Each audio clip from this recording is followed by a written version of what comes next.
sneaking up on me for? I have a new secret handshake for us. I bend your finger really far back, and you bend my finger really far back, and then into a hug shake. Stop hug shaking me! Tina, get her off of me! Okay, can you let her go? So what's new, Millie? Oh, I'm just doing the 4th grade thing, you know, taking some classes, squeezing in some recess. All that running around doesn't leave enough time for my best friend over here, though. We're not best friends, Millie. Right, I'm your nemesis. We love each other, but we've got some history. You're not my nemesis. We are, we're nemesises. We're rivals who are also totally obsessed with each other. Fremesis. Oh, like Batman and Catwoman. And like socks and sandals. Millie, this is all in your head. We are nothing. So we're on for lunch? No, we're not on for anything. I want a Millie-free zone around me, at least 3 lunch tables wide. Okay, 3 inches wide. Not 3 inches, 3 tables. Little bunny Lulu hopping through the forest. So I'm not great at keeping up with TV shows. You can ask my husband. We've been trying to get through Parks and Recs since we started dating. But Bob's Burgers is one that I will always make time for. The show follows the Belcher clan of Bob, Linda, Tina, Jean, and Louise, a quirky but lovable family who owns a struggling burger restaurant and gets into all kinds of shenanigans. Now, each member of this family is ridiculous in their own special way, from Bob's burger puns, to Tina's obsession with horses, to Jean writing an entire musical mashup of Die Hard and Working Girl. And I'm not the only one who enjoys the show. Several DR people, myself included, have dressed up as various members of the Belcher family over the years. But one reason I really like Bob's Burgers is that for a relatively silly show, the characters actually have really good depth, and the family relationships they show are really great. They can all be really ridiculous, but they still ultimately love each other, and they show a lot of good development and depth over time. Their friendships, on the other hand, can be pretty dysfunctional, to say the least. There's Bob and Teddy, and for a while, Bob won't even admit that Teddy is his friend, and Teddy, as a result, often goes overboard in trying to prove his friendship with Bob. There's Linda and her sister Gail. Gail has no sense of boundaries, and even though she makes life really difficult for the Belchers, Linda can't seem to say no to her. Even Tina and her imaginary horse friend Jericho have issues. I can't imagine why. But easily one of the most dysfunctional relationships on the show is Louise and Millie. As you may have gathered from the clip we just saw, Millie is a bit much. She really, really wants Louise to be her friend, even if she has to hug shake her into it. Her overtures of friendship are so intense, so unreciprocated, that Louise ends up dreaming up terrifying scenarios of what a friendship with Millie would look like.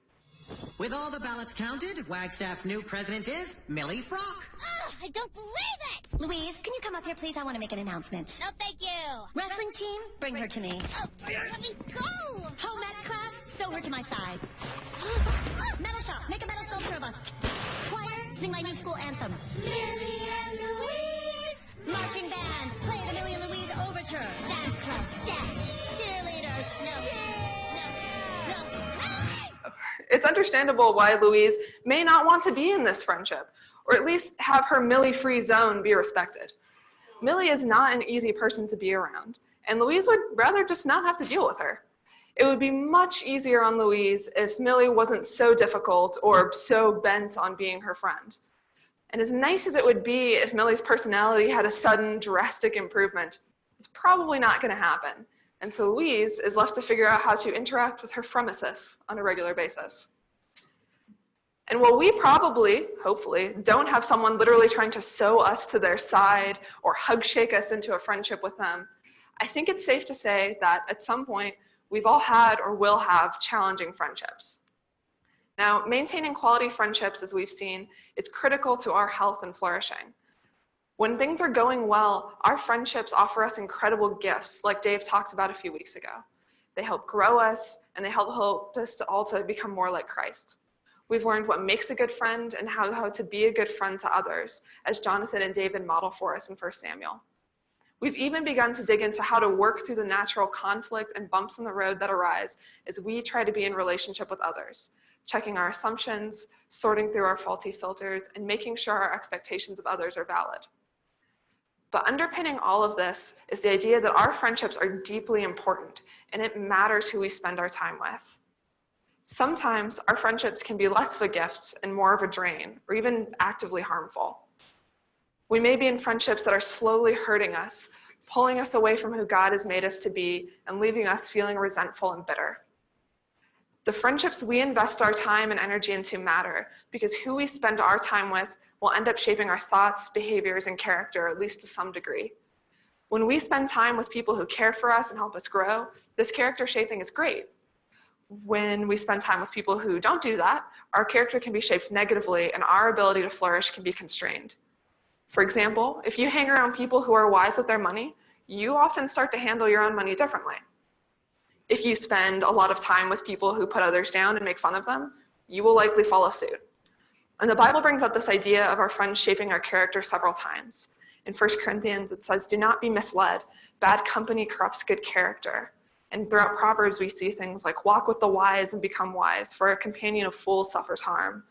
One who has unreliable friends soon comes to ruin, but there is a friend who sticks closer than a brother." Sometimes our friendships are not life-giving. In fact, we may be in friendships that are draining or harmful. These are friendships where we may need to consider setting up some boundaries, which may end up including a boundary where we limit our time with this person considerably. But there's an important caveat to this idea. This is not a way for us to avoid dealing with conflict with someone, cloaking our aversion for working through our assumptions, our unmet expectations, and our faulty filters by saying that we need boundaries rather than working through those bumps in the road that come up. We often hear messages in our culture about getting the toxic people out of your lives or not tolerating any sort of negativity from your friends. But this kind of mentality leads us to drop relationships and never learn how to push through difficult situations with our friends. In this case, we will end up with shallow relationships or fragile ones that cannot stand the pressure of any sort of conflict or disagreement.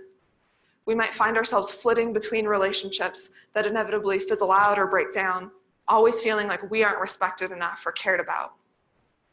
So this leaves us with an important question. How do we learn to sort through conflict we need to face, or when we need to put boundaries in place, or when we need to consider ending a friendship? The Bible gives us a really useful way of looking at this in the story of Saul and David. Now, we've brought up these two a few times in the last few weeks. First, when Ryan talked about Jonathan and David modeling a healthy, growing friendship. And last week, when Megan talked about Saul's faulty filter, his broken narrative that he filters his experience through. That story of "I'm not good enough" that Megan walked us through last week has some very serious consequences for Saul, particularly in his relationship with David.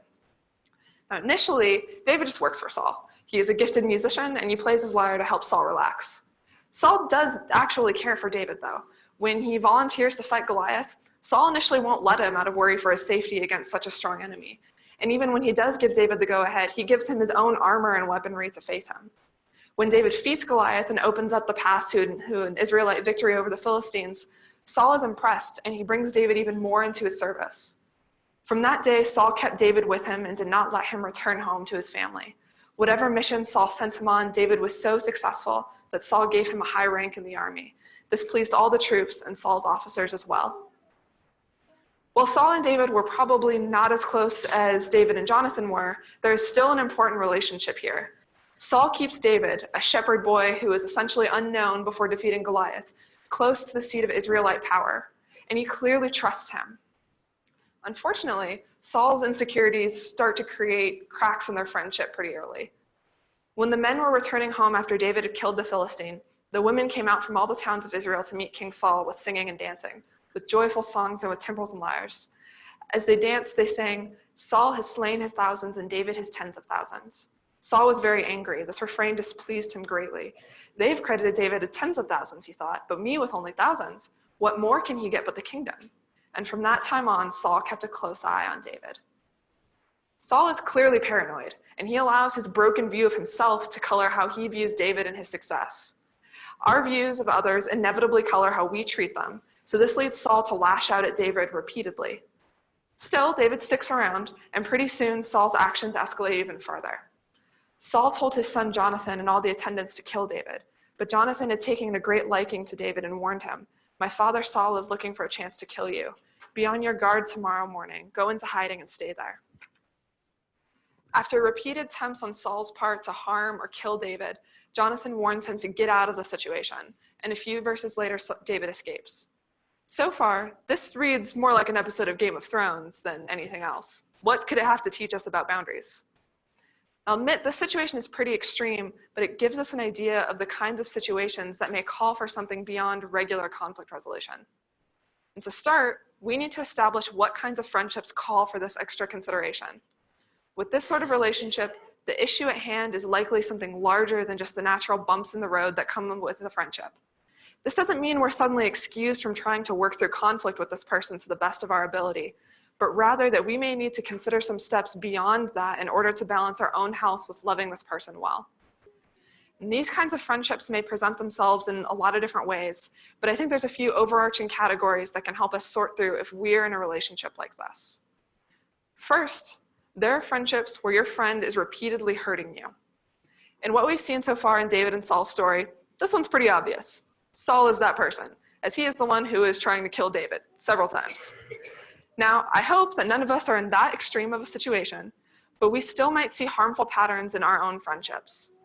Maybe you know someone who is manipulative, or they start to dictate how you feel about different situations or about yourself. Maybe they've tried to isolate you from other people that you trust, or every time you bring up a conflict with them, you are the one who ends up having to apologize and make amends. These behaviors are unhealthy and they are not loving. And if you find yourself in a relationship where these things are present, then I highly encourage you to consider limiting your time with this person. Now, to be clear, if this person is repeatedly hurting you because you've never talked to them and have never addressed that a certain behavior hurts you and that you would prefer something different, then you are still at the step of conflict resolution. You need to bring it to them and bring it to them again and bring it to them a third time if it continues to happen. Only after it's been addressed multiple times is it a pattern of repeated hurt, and you need to consider her options beyond just resolving the conflict with them. Second, there are friendships where your friend leads you to patterns of sin. We see this a little later in David and Saul's story when David suddenly finds himself in a position where he can retaliate against Saul. "Now's your opportunity," David's men whispered to him. "Today the Lord is telling you, I will certainly put your enemy into your power to do with as you wish." So David crept forward and cut off a piece of the hem of Saul's robe. But then David's conscience began bothering him because he had cut Saul's robe. He said to his men, "The Lord forbid that I should do this to my lord the king. I shouldn't attack the Lord's anointed one, for the Lord himself has chosen him." So David restrained his men and did not let them kill Saul. David is in a really precarious position here. He has the opportunity to hurt or even kill Saul, the person who has repeatedly tried to kill him, and even right now is in the midst of hunting him down. Even his men think this would be justified, telling David that this is God telling him to strike him down now. But this is not the right thing to do, and David rightly tells his men that it would be wrong to kill Saul. Here, David's men try to lead him towards something that would be ultimately sinful, even if they think it's the right thing to do. When we're in a friendship where the other person repeatedly encourages us to sin, we need to bring that to them and consider limiting our time with that person. So in my undergrad, a friend of mine who was dating someone at the time found herself in a situation at work where several guys were trying to pursue a romantic relationship with her in the guise of friendship. They would constantly try to be alone with her. They would point out issues they perceived in her relationship with her boyfriend, and they would encourage her to be more vulnerable or intimate with them than would be appropriate. These are not good friends. Friends may speak hard truths to us or give us advice, but friendships that try to steer us towards dangerous territory are friendships that need to be carefully considered. Just like we saw earlier in the verse from 1 Corinthians, the people we spend our time with have a significant effect on our character, and it matters that the friendships we are investing a lot of time in are helping shape us in positive ways. And third, we may be in friendships with someone who does not respect boundaries. We see this again in David and Saul's story. In 1 Samuel 24, right after David chooses to not strike at Saul, David confronts him, and Saul seems to respond positively, saying this to David: "Who else would let his enemy get away when he had him in his power? May the Lord reward you well for the kindness you have shown me today. And now I realize that you are surely going to be king, and that the kingdom of Israel will flourish under your rule. Now swear to me by the Lord that when that happens, you will not kill my family and destroy my line of descendants." So David promised this to Saul with an oath. Then Saul went home, but David and his men went back to their stronghold. At first, it may seem strange that David does not just return with Saul. Didn't they just reconcile their friendship? But here's what happens just a couple of chapters later. The Ziphites went to Saul at Gibeah and said, Is not David hiding on the hill of Hakilah, which faces Jeshimon? So Saul went to the desert of Ziph, with his 3,000 to select Israelite troops to search there for David. Saul made his camp beside the road of the hill of Hakilah facing Jeshimon, but David had stayed there in the wilderness. When he saw that Saul had followed him there, he sent out scouts and learned that Saul had definitely arrived. Saul does not follow through on what he said. Though he recognizes that David is right and that he has been wrong in pursuing him, Saul continues to try and hunt for David. It is understandable that David does not immediately return with Saul, because Saul is clearly not trustworthy in this area. When someone repeatedly does not respect our boundaries after we've communicated them, then we may need to consider withdrawing from that friendship. To be clear, those boundaries, much like expectations, must be clearly communicated. We cannot just think them and expect that they will be followed. That is a recipe for resentment and hurt. But if we've communicated them and our friend chooses to repeatedly ignore them, we may need to consider significantly limiting our time with this person. So I've mentioned boundaries a few times now, so I think it's worth walking through what that might look like for us. First, I want to make it clear that boundaries are not just for difficult situations or people like what I've brought up so far. I think Brené Brown's definition of boundaries is the most useful and widely applicable here. Boundaries are simply our list of what's okay and what's not okay. And by that definition, boundaries are something that we can and often should have in any of our relationships, as boundaries help us to protect ourselves while allowing a healthy space to interact with others.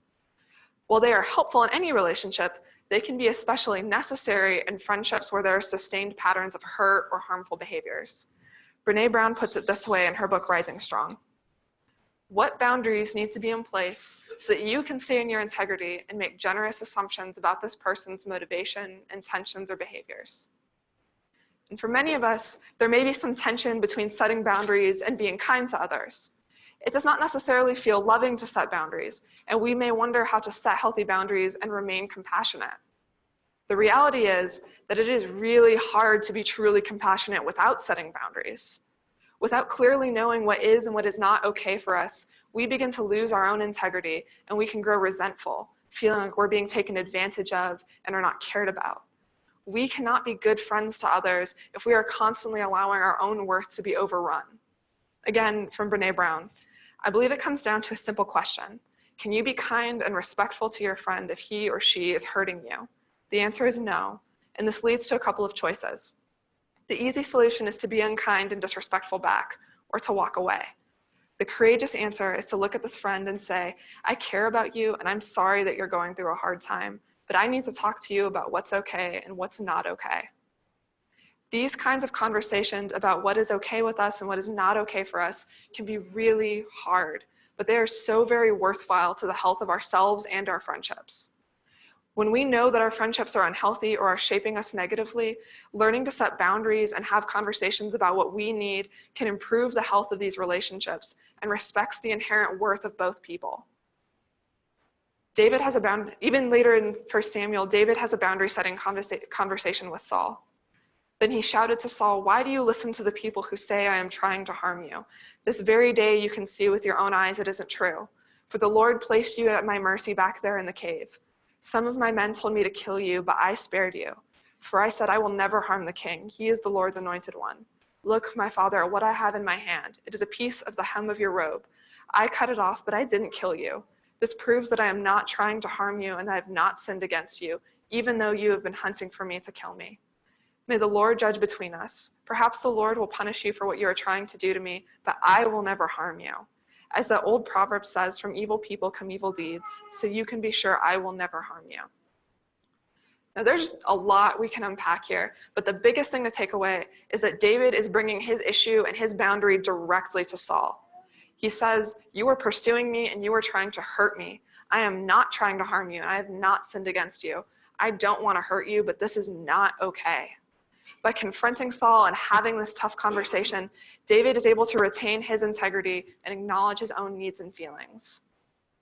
So what might this kind of conversation look like for us? Say you have a friend who struggles with money. They might ask you to borrow money for lunch or for a movie ticket, or maybe they start to need a lot more than that. They promise to pay you back, but they never follow through. And maybe this happens pretty often and you find yourself getting really frustrated and anxious around this friend. Rather than continuing to become upset with them, you can set a boundary with this person around borrowing money. You can say something like, hey, I care about you and I want to help you out where I can, but I'm getting frustrated when you ask for money and you don't pay me back. Until we can establish that you can pay me back in a timely manner, I can't lend you money anymore. Or maybe you have a friend who is prone to talking about others pretty negatively to you and often pulls you into these conversations.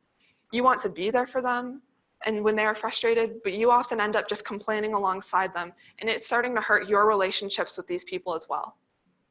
Instead of continuing an unhealthy pattern of venting and gossip between you and your friend, you can set a boundary in this area. You can say something like, I understand that you are feeling frustrated with these people and want to process it, but I think it is moving into unhealthy territory, and I am starting to feel unfairly frustrated with these people too. If you want help in figuring out how to talk to these people directly about your frustrations, I can do that, but it's not okay for you to just vent to me and never bring it up with them. Outside of these kinds of conversations, we may find ourselves in friendships where our boundary must be much stronger, even to the point of essentially letting go of the friendship, at least for a time. This is not something to be done lightly. When we have patterns of conflict with a friend, this should not be our first option. Checking our assumptions, sorting through our own broken narratives, and learning to set valid expectations and boundaries must come first. Of course, this is more difficult than just avoiding someone or letting the relationship drift apart, but this is how we grow in our friendships and how we love others well when it's hard. If we've worked through these things and we've brought it to God in prayer, if we've tried to set clear boundaries that are not respected, if the person continues in a pattern of hurt and does not want to move forward, then it may be time to let go of this friendship so that you both have the space to grow in the way God intends. Romans 12:18 makes it clear that as much as it depends on us, we must try to be at peace with everyone. So working through tough conversations about conflict and boundaries is really important. At a certain point, though, it is no longer dependent on you, and it may be that you need to make the courageous decision to let go of the friendship until things can change. These decisions are not easy, and they will likely not feel great either. But speaking the truth in love is what we are called to do as the body of Christ. We must be willing to do away with pretense and address our friends honestly, because without that, we cannot move forward. Therefore, each of you must put off falsehood and speak truthfully to your neighbor, for we are all members of one body. So, what can you do in order to sort through where your friendships are at? First, you can prayerfully consider the health of your friendships, and if any of them have the signs of damaging unhealth we walked through earlier, a friendship that is repeatedly hurting you, leading you to patterns of sin, or a friend who does not respect boundaries. Second, you may need to consider what boundaries you need to put in place, thinking through your lists of what is and what is not okay so that you can retain your integrity and interact with your friends in a healthy way.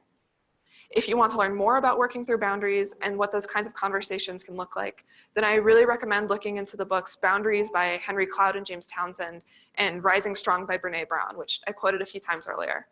These are really great resources and really dig into the details on how to work through this area that a lot of us can struggle in. And finally, if you do find yourself in a friendship that is extremely unhealthy or harmful, bring it to God and ask for discernment on what to do next, and consider seeking some wise counsel as well. You may need to work through some assumptions around my expectations with this person, or work on setting some boundaries with them. These boundaries may allow you to still spend time with the person and potentially just work towards a healthier friendship for both of you. Or it may be that your boundary needs to be that you limit your time with this person until things change for the better. In thinking through all of this, you might wonder, why is it worth going through all of this difficulty? This stuff is hard. It is hard to admit when a friendship is hurting you. It is hard to set boundaries, and it is really hard to let go of relationships, even when we know it will help us to be healthier people. But I want to encourage you that this matters deeply. It matters that we are investing our time and energy in healthy, supportive friendships, and that those friends are investing in us in return. It matters that we are able to set up healthy boundaries that help us recognize our inherent worth and the worth of others, freeing us to love others well and opening up our emotional bandwidth to be more connected with others. It's better for us, and it is better for our friends and families. All of our relationships are able to grow and develop well when we're able to do this. This is hard work, but it is work that God blesses us in. When we are in healthy, God-honoring friendships, we are able to flourish and reflect the great breadth of God's love for all of us. In this way, all of our friendships are something worth fighting for. Please pray with me. God, I want to thank you just for all of the friendships in this room and that we have in our lives, Lord. And I thank you for the space last few weeks as we're able to consider these really important relationships in our lives. I pray that you give us the discernment and the courage to work through difficult situations with our friends, Lord, to work through conflict where we need to sort through our own broken narratives and insecurities, Lord, and to know ultimately when we need to let go of a friendship, God. We pray that you help us in this really difficult work, Lord, and help bless the friendships that we have. Thank you, and we love you. In your son's name, amen.